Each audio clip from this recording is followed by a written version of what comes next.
decision to do an MBA was influenced by the idea that I wanted to be surrounded by people who have a similar mindset, who are focused towards a similar goal, to learn from them, and as well as to have an environment that would bolster any ideas that I have. And that is something that an MBA college provides. So that led me to an MBA.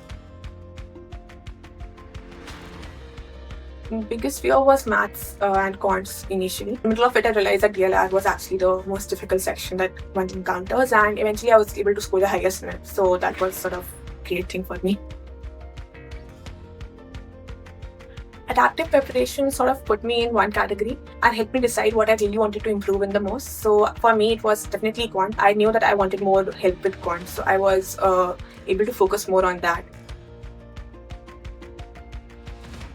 There were multiple times I doubted the entire process, but at the end of the day, what helped me was talking to the faculty, talking to the mentors there, trying to understand how I can do better or what are some simple tips that can ease up the process.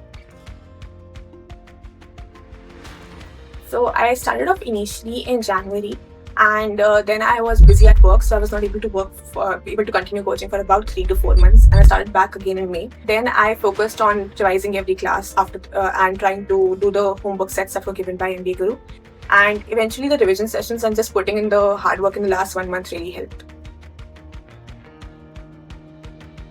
The revision classes that happened, those are the key classes that really changed my MBA journey and helped me score better in CAT. Otherwise, I think I was a little bit lost throughout the process.